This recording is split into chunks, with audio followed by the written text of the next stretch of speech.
You keep calling it love, but I see the pattern. The same names light up your phone at the end of the month. The text hits different. Hey, can I ask a favor? Your chest tightens, your mind starts doing math, and your spirit starts doing gymnastics to call fear compassion. You're the dependable one, the rescuer. Family calls you first. Friends text you when rent is late. Every group chat knows if anybody can hold it down, it's you. And somewhere along the way, you decided that saying no would make you unchristian, unloving, unkind. So you keep saying yes, and you keep calling it love, and you keep wondering why peace won't stay in your house. Let me put a flashlight on it. Guilt, people-pleasing, the need to be the hero, the fear of conflict. That's what's making your decisions. And then you baptize it with nice phrases. We're called to love. It's just helping. God knows my heart. So you don't have to admit you're afraid of their reaction. You're not funding emergencies. You're buying quiet. You're buying approval. You're buying a version of peace that never lasts because it's rented on a 30-day cycle. Hear me. If your yes is coming from guilt and fear, it's not love. It's bondage. You can't fund everyone's crisis and call it love. Stewardship is love too. Love doesn't just write checks. Love builds walls around purpose. Love doesn't keep enabling the same loop. Love disrupts it. You can't burn down your house to keep somebody else's porch warm and then act shocked that your children are cold.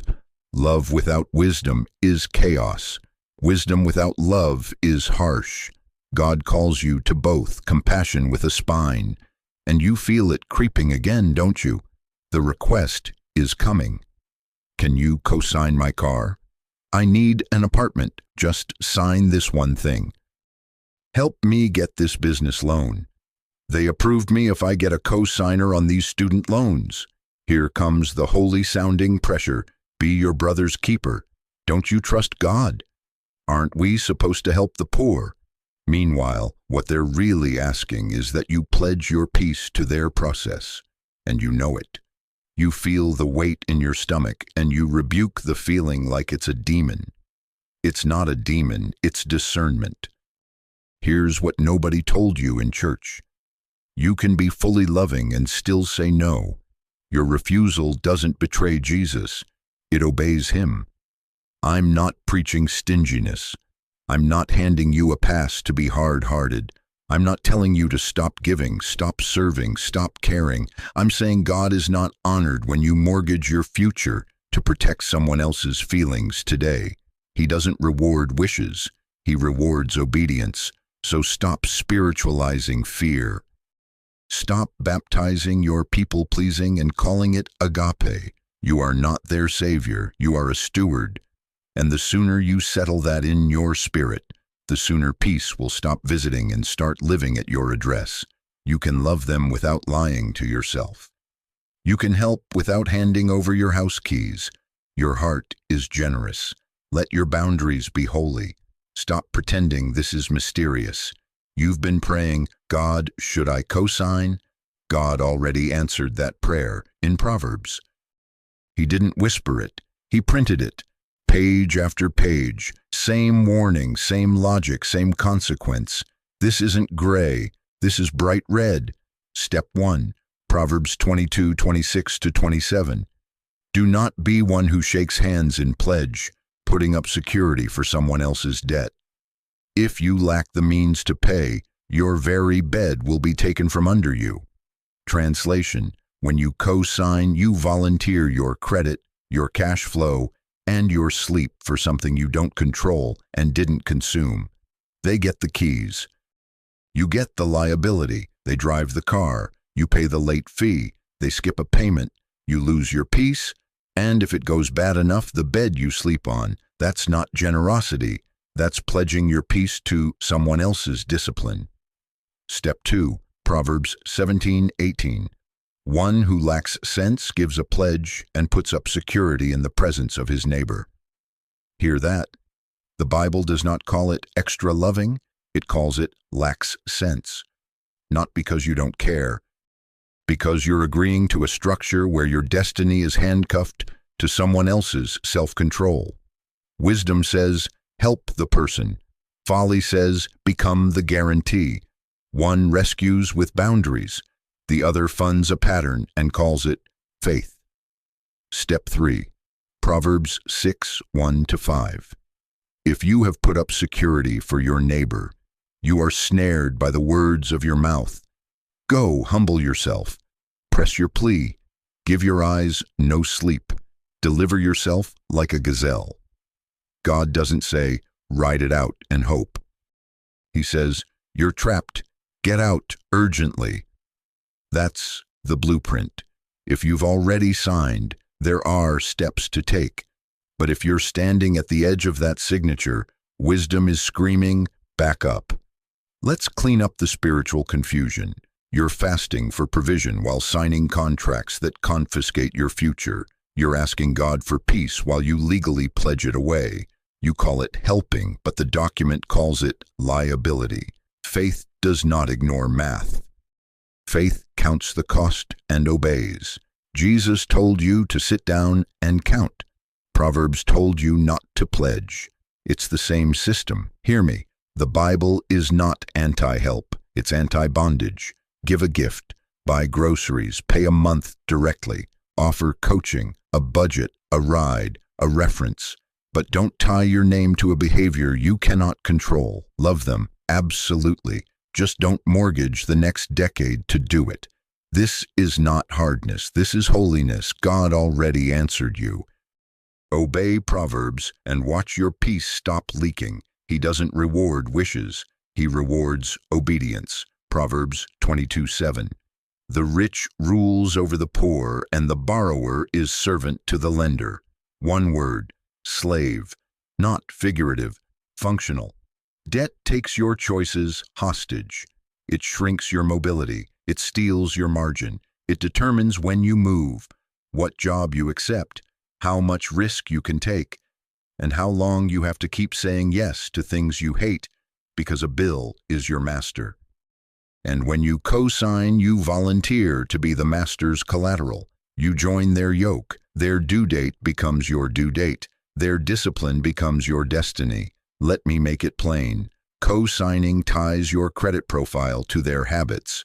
Their payment history is now writing on your report.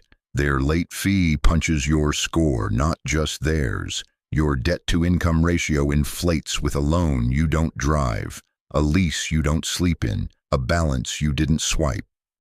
Then you sit down to buy your own home, and the bank says, "We see you're already obligated."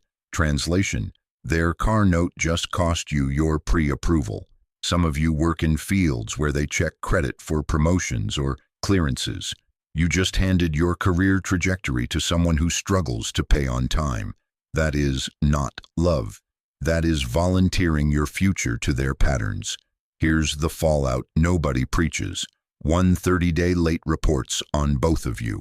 Your score drops 60, 90, 120 points. Insurance rates go up because you're now a higher risk. Collections don't just call them, they call you. Every lunch break, every commute, every evening. If it goes to charge off, your name is on the lawsuit. Judgment hits, and in some places, they can garnish wages. Tax season comes, and you're tight, not because you overspent, but because you co-signed, and now your margin is bleeding out of a judgment you didn't create. And don't forget the small print. If they voluntarily return the car, the lender sells it at auction for less and comes after the deficiency. Your deficiency. You put your name on it. You are on the hook. Meanwhile, the person who asked you is sleeping, and you're up at 2 a.m. checking your credit report, praying against a bill you signed for. You're rebuking anxiety while your phone is set to alert you if a stranger pays a bill you're responsible for. That's not peace. That's parole. And the relationship? Co-signing doesn't create trust. It replaces it with surveillance. Now every birthday dinner turns into a soft audit. Hey, did you make that payment? Every holiday has a subtext. They feel policed. You feel ignored. Resentment grows roots. You tried to buy closeness with a signature and ended up purchasing suspicion. It fractures anyway. Hear me. Stewardship is protection. You cannot lead your household into instability and then call it sacrifice. Your spouse should not fear the mailbox because you didn't want to disappoint a cousin. Your children should not inherit a thinner future because you were afraid to say no. God calls you to shepherd, not to gamble. Love that protects is love. Love without boundaries is neglect dressed as generosity. When you co-sign, you don't just help them, you chain yourself to their choices. Stop volunteering to be collateral for discipline you don't control. If you're already yoked, we'll deal with that. But if the pen is hovering, put it down. Slave is not your name, steward is. Guard your peace, guard your margin, guard the walls around your money. Obey wisdom and let your future breathe. Let's rip the mask off the phrases that guilt you into bad deals. God will make a way. Favor. Sow a seed. If you love me, you'll do it. Family helps family. That's real, but that's page 1. God will make a way through wisdom, not through ignoring it. Favor is not a hall pass to disobey Proverbs. Seed time and harvest is a law, not a loophole for co-signing chaos. If you love me is not a covenant you use to ransom someone else's future. And family helps family is true, but help that ignores discipline isn't help. It's enablement with a Bible verse taped on top. Love is patient. Love is kind. Yes, 1 Corinthians 13. But love also rejoices with the truth. Truth is not feelings. Truth includes consequences. Truth says, do not put up security for another's debt. Truth says, count the cost. Truth says self-control is fruit of the Spirit. So if your love requires you to mute truth, that's not love. That's performance. That's you auditioning for approval. In a play God never cast you in. Watch the manipulation. The moment you stop being useful, they start calling you selfish. Not because your love disappeared, but because your standard arrived. They were used to your guilt paying their bills. Your no didn't harm them. It exposed the plan they never intended to build. They're not mad at your heart. They're mad that your boundaries shut the ATM. Breathe. That doesn't make you hard. That makes you a steward.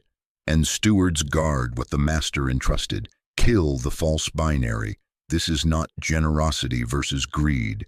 This is wisdom versus foolishness. Stewardship versus emotional spending. Jesus told you to sit down and count. If your faith never picks up a pencil, it's not faith. It's presumption. The Holy Spirit can't bless what you're unwilling to budget. Obedience is not stingy, it's strategic. Biblical love gives, yes, but it gives in a way that builds, not bleeds. Gifts you can afford, meals paid directly, rides to work, a referral to a credit union, a budget meeting at your table, accountability, not underwriting, identity check. You are not the Messiah, you are a manager. He saves, you steward. He delivers, you develop. He multiplies, you prepare the jars. Stewards do not hand the keys to the vault to someone who won't keep receipts. Stewards do not call violating Proverbs favor. Stewards love with truth, not pressure. So the next time a cliché is weaponized, answer with scripture and clarity. I love you enough to honor God's wisdom. I'm not putting my name on that loan. Here's what I can do instead. Hear me. Biblical love never asks you to disobey wisdom to prove your loyalty. That's not faith. That's a test God didn't give you. Choose truth. Choose boundaries. Choose stewardship. And watch peace come back home. Let me tell you what happens next, because you've lived it in pieces. Today, co-signing feels like unity. We did it, selfies with the keys. A quick prayer in the parking lot, you call it partnership. But 3 months in, the vibes shift. Money problems never stay financial. They creep into your spirit and crawl into your conversations. Jesus said you can't serve two masters. Debt will try to be one. And when you attach your name to someone else's bill, it starts discipling both of you into suspicion, into shame, into quiet resentment. Here's the boomerang. If they miss a payment, you feel betrayed because you put your reputation on the line. If you bring it up, they feel controlled because now your questions sound like cross-examination. If you step in and pay it, you feel used because the consequence skipped them and landed on you. That's the triangle. Betrayed, controlled, used. Nobody wins. Proverbs 18:19 says, "A brother offended is harder to be won than a strong city." Offense shows up fast when the mailbox holds both of your futures. There's a hidden power shift you didn't see when the pen felt holy. The moment you co-sign, you become the debt police. Not because you're nosy, because you're responsible. Now you check due dates, you set reminders. You ask, "Hey, did you handle that?" You watch their Instagram story like it's a spending report. Dinner pictures feel like evidence. Vacations sound like violations. And then the accusation lands. You're acting funny. No, you're acting like collateral. But to them, love suddenly has a badge and a clipboard. The relationship moves from embrace to audit. Amos 3:3 asks, "Can two walk together unless they are agreed?" Agreement is not just sentiment, it's shared discipline. If the bond requires a lender to enforce it, you were never walking in agreement. You were trying to purchase closeness. Hear me, you can't buy intimacy with a signature.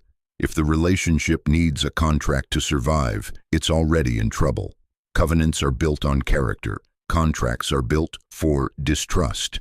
When character is thin, the contract becomes the chaperone, and both hearts grow bitter under its watch. I'm not preaching you out of people. I'm pulling you out of a setup that makes you choose between your boundary and your brother. The goal is not to lose relationships. The goal is to stop letting financial chaos dictate the terms of your love. Love them without surveilling them. Serve them without underwriting them. Romans 13:8 says, "Owe no one anything except to love each other." That's the posture. If you want to protect the bond, keep money from becoming the referee. Give gifts you can afford, clean, no strings. Pay a bill directly once, not forever. Sit with them and build a budget. Offer a ride to work, a referral to a better rate, a Saturday spent job hunting. Coach, don't co-sign. You keep your peace, they keep their dignity. Co-signing often turns love into surveillance. The embrace becomes an investigation, and bitterness blooms on both sides. Choose a better way. Keep the relationship sacred by keeping your name off the loan. Guard trust like treasure because it is, and give your love back its freedom. You don't need more prophecy, you need a process. You've been binding anxiety while signing confusion. Jesus already gave you the filter. Luke 14:28. Which of you, intending to build a tower, does not first sit down and count the cost? Sit down, count. That's not unbelief, that's obedience. Faith that refuses to count is not walking by the Spirit, it's walking blind. Here's the wisdom checklist God expects you to ask before you even consider a yes. Not vibes, not pressure, questions, answers, evidence. Question 1, income. Do they have consistent income? Not, I'm expecting something. Proof. Last 90 days of pay stubs or deposits. Same employer, same clients, or a stabilized schedule. Proverbs 27:23. Know well the condition of your flocks. If their income is a rumor, your peace will be too.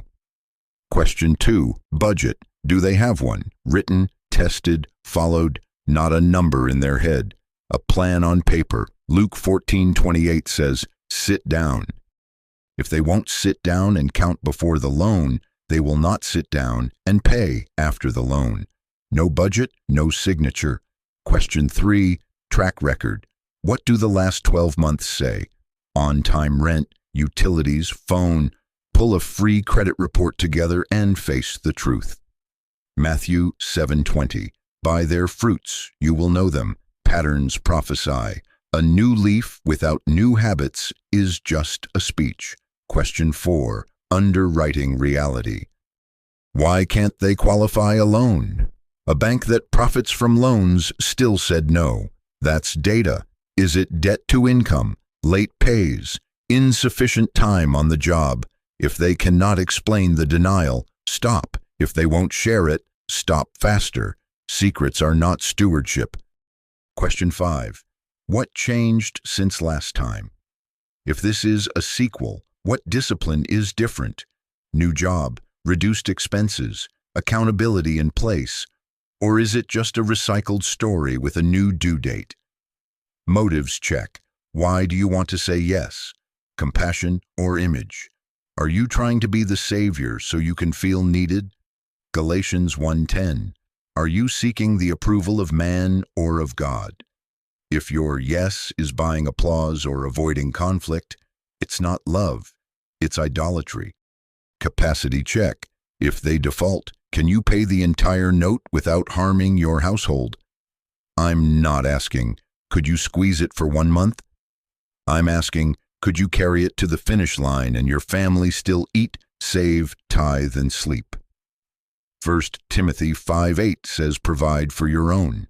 If the honest answer is no, you cannot afford to co-sign, period. Fruit check. Are they moving, second job, cutting subscriptions, selling a luxury, downsizing, taking a financial class, counseling for spending triggers, automatic payments and an accountability partner that isn't you? Or are they asking you to erase consequences while they keep the lifestyle? Proverbs 13:11. Gather little by little. If they won't gather, don't guarantee. If any answer is foggy, it's a no, not punishment, protection. God is not asking you to gamble with your legacy. He's asking you to steward it. So tonight, put this list on paper. If someone asks, schedule a sit-down, run the filter, decide in the light. Offer help you can afford, not a signature that mortgages your sleep.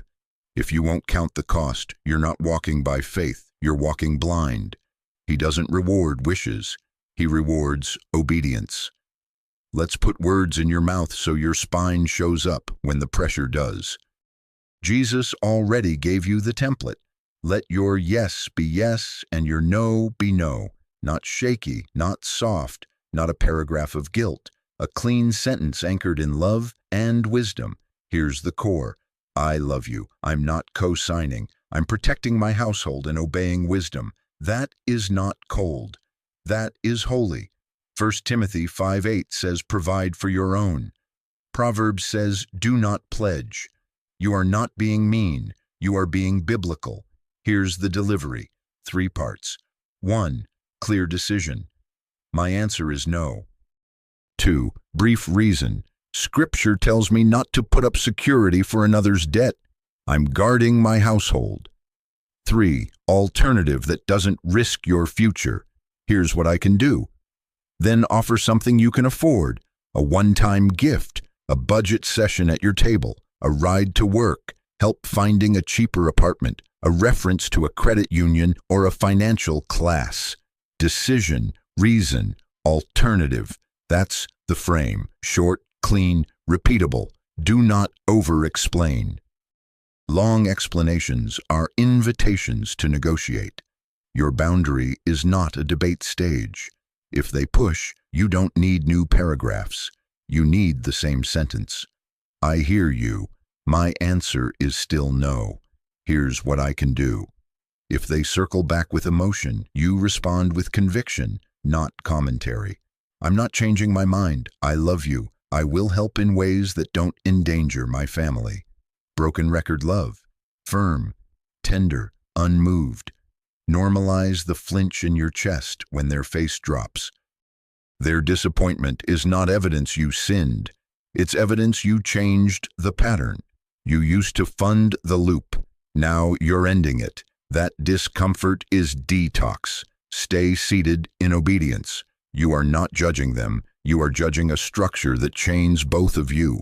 Say it plainly without arrogance. I'm not judging you. I'm just not putting my name on debt I can't control. I'm choosing stewardship. That's humility with a backbone. Practice it out loud so it's ready when the ask arrives. To a sibling, I love you. I'm not co-signing. Proverbs tells me not to. I can sit with you tonight and build a budget or cover a bus pass for a month. To a parent, honor doesn't mean underwriting debt. I won't co-sign. I will help with groceries this week and research assistance programs with you. To a friend, my answer is no. I'm guarding my household. I'll help you call the lender and negotiate or pay for a credit course. To an adult child, I love you. I'm not co-signing. Let's build your credit the right way with a secured card and a savings plan. Hear me, a loving no is still love, especially when it protects the future God entrusted to you. Your no to bondage is a yes to legacy. Your no to pressure is a yes to peace. Say it today. Text it if you have to. Decision, reason, alternative. Obey wisdom, protect your walls, and watch God restore your sleep. He doesn't reward wishes. He rewards obedience. You've got your no. Now give your love a job. Help doesn't have to be hazardous. It just has to be holy. Here's the war plan. 7 ways to help that build maturity, not subsidize dysfunction. Option 1. A one-time gift you can afford, not a pledge, not a subscription. Pick a number that doesn't touch rent, food, tithe, or savings. Write it down before the ask. I can help up to $200 one time. Then do it once and only once. Proverbs 11:25. Be generous. But the same Bible says Proverbs 22:3, the prudent sees danger and hides himself. A cap is prudence. A cap keeps you from becoming their monthly bailout. Option 2, pay a specific bill directly. Utilities, insurance, application fee, groceries delivered, not cash in hand. You reduce misuse, remove confusion, and keep the help targeted. Screenshot the confirmation. No, I owe us. No, I'll get you back. Clean gift, clean conscience, clean boundary. Option 3, offer skill, not signature. Sit down with their resume, fix formatting, rewrite bullet points with results. Teach them to interview, mock questions for 45 minutes. Set a weekly job search checkpoint, applications sent, callbacks made. Build a transportation plan, bus routes, carpool with gas money you can afford, a bike if it's feasible. Proverbs 22:29. Do you see a man skilled in his work? He'll stand before kings. Help them get skilled, not signed. Option 4, rent a room with terms. If you have the space and the Spirit's green light, create a written agreement. Start date, end date, 60 to 90 days. Amount for utilities, chores, quiet hours, and the non-negotiable exit date. 1 Timothy 5:8, provide for your household first, so boundaries protect both sides. Put it in writing. Clarity is kindness. Option 5, debt payoff coaching, kitchen table, paper and pen. List every debt smallest to largest. Minimums on all. Attack the smallest with every extra dollar. When it's dead, roll the amount to the next. Snowball it. Set up auto pay dates synced with paydays.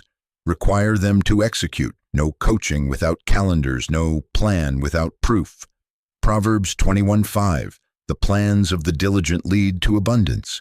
Plans, diligence, evidence. Option 6. Match their effort. For the next 60 days, I'll match every dollar you save up to $250. They open a separate savings account. They show statements weekly. No deposits, no match. This rewards discipline, not speeches. It puts blessing on fruit, not feelings. Galatians 6:7. You reap what you sow. Help them sow. Option 7. Connect them to resources. Walk them to a credit union for counseling and a secured credit card path. $200 deposit, on-time payments, credit built the right way. Send them to score.org for free business mentoring. Find community programs, rent and utility assistance with accountability. Bring them to your church benevolence team that pairs aid with a budget class. Free doesn't mean cheap. It means there's no excuse. Hear me. None of these require you to gamble your credit. All of these require them to change. That's love with a backbone, compassion with a budget. Tonight, circle 2 options you can offer without harming your household. Text the boundary. Offer the alternative. Set the calendar. Put your love to work in ways that build muscle, not dependence. God will multiply what you steward. He doesn't reward wishes, He rewards obedience. If you already signed, breathe. This is not the end of your story. You are not cursed, not stupid, not doomed. You made a decision without a system. Today, you get wisdom. Proverbs 6 says if you've put up security, you're snared. So deliver yourself like a gazelle. Not tomorrow, now, not with panic, with a plan. Step 1, get the facts in the light. Pull all 3 credit reports and read the line with your name on it. Get the loan documents, the note, the payment schedule, the interest rate, the late fee policy, the default clause, the cosigner release terms, if they exist. Create online access to that account in your own login. Turn on text and email alerts for upcoming due dates, posted payments, and insufficient funds. Put the due date on your calendar with a reminder, 7 days prior and 1 day prior. No more surprises. Surprises are how peace leaks. Step 2, reset the relationship with truth. Sit down with the borrower in daylight, not at the end of a frustrated day. Use clear sentences. I love you. I co-signed. That decision bound my name to your payments. From this point, we will run this like stewardship. Require autopay from their account to the lender. No middlemen. No I'll swing by with cash. Require proof of payment 3 days before the due date. A screenshot of a posted payment or a confirmation number. If the autopay fails or proof is not provided, you step in once to protect your credit, then trigger the next step of the exit plan. That's not control, that's clarity. Step 3, build a cosign cushion. Cash in a separate savings account equal to at least 2 to 3 monthly payments on that note. Until that buffer exists, cut discretionary spending, streaming, eating out, upgrades, impulse buys. Proverbs 22:3 says, "The prudent sees danger and hides himself." This is you hiding your household behind a cash wall, so one miss doesn't collapse your credit. Step 4, map the exit. Ask the lender in writing about cosigner release. Some allow it after 12 to 24 on-time payments. If that exists, write the date on the calendar and back-schedule check-ins to confirm eligibility. If not, pursue refinance into their name alone at a credit union when their credit and income stabilize. If the payment is still suffocating, downshift. Sell the car or asset while it's in good condition and the market can bear a better price. Pay off the balance or roll only the smallest necessary deficiency into a cheaper, reliable option they qualify for a loan. Don't wait for repossession to make the decision. Auction is the most expensive form of denial. Step 5, document everything. Every meeting gets a written recap text. What was decided, dates, amounts, consequences for a miss. Keep copies of all payments, alerts, and communications with the lender. We're family does not cancel clarity. Clarity prevents hatred later. Amos 3:3, two can't walk together unless they agree.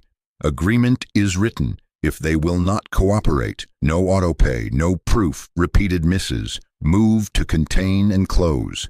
You pay to stop the credit hemorrhage. Then you list the asset and sell. You notify in writing. You do not debate. You choose stewardship over slow decay. Romans 12:18 says, "As far as it depends on you, live at peace." This is the depends on you part. Hear me. You can't undo the signature, but you can stop the bleeding and create an exit. Tonight, pull the reports, get the login, set the alerts, schedule the hard conversation, start the cushion. God is not shaming you. He is shepherding you out. Obey wisdom. Guard your walls. He doesn't reward wishes. He rewards obedience. Hear me. This is not just math. This is war. Proverbs 25:28 says, "A person without self-control is like a city with broken down walls. No gates, no guards, no sleep. Anything can stroll in. Anxious bills, manipulative asks, friendly emergencies, and plunder your peace." That's what financial boundaries are. Not selfishness, not stinginess, walls, gates, order. A yes that means yes inside the city, and a no that protects the city. Self-control is fruit of the Spirit, which means discipline is not unspiritual. It's supernatural protection for what God entrusted. Let me name the leak. Co-signing is a crack in the wall that looks tiny until the storm hits. It's the hidden pipe in the drywall. No drip on day one, but the mold is already growing. You don't see it until a single late payment detonates your credit, raises your insurance, blocks your mortgage, and taxes your sleep. Years of faithful saving can be siphoned in one panic payment because you turned your gate keys over to someone else's discipline. That's why the Bible says, "Do not pledge," not because God doesn't love them, because He loves you enough to keep your walls standing. Your money is not random. It is welded to your assignment. It funds your ability to answer God fast, to build what He told you to build, to give with joy, to rest without guilt, to move when He says move. Purpose requires margin. Margin requires walls.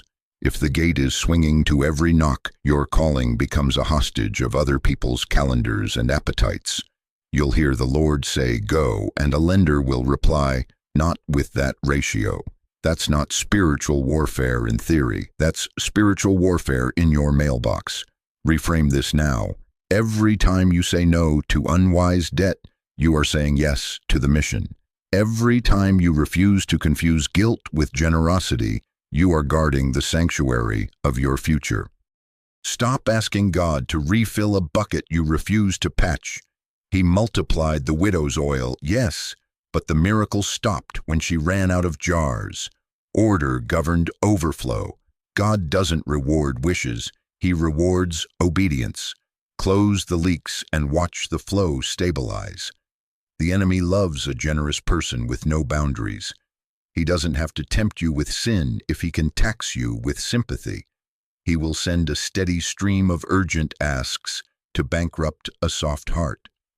Answer like Nehemiah on the wall. "I am doing a great work. I cannot come down." Sword in one hand, trowel in the other. Fight and build. Guard and give. In that order. You are not hard because you built a wall. You are holy because you guard what God gave. You are not stingy. You are strategic. You are not a doormat. You are a gatekeeper. Put a no cosigns sign on your gate. Lock the leaks. Post watchmen called budget, savings, and accountability. Your boundary is not the end of love. It's the beginning of legacy. Protect the walls around your money, and your purpose will stop being plundered and start being performed. Tonight, we set the gates. Then we build. He doesn't reward wishes. He rewards obedience. Not tomorrow, tonight. Get one page. At the top, write, "My cosign policy." One paragraph, clear. I do not put up security for another's debt. I will not cosign loans, leases, credit cards, or payment plans. I will help in ways that build maturity. One-time gifts I can afford, direct bill pay, short-term housing with written terms, matched savings with proof, job search support, and budget coaching. My yes will be yes, and my no will be no. That paragraph is not for when emotions are calm. It's for when they surge. Wisdom in ink beats pressure in the moment. When tears rise, you read what you already decided with God.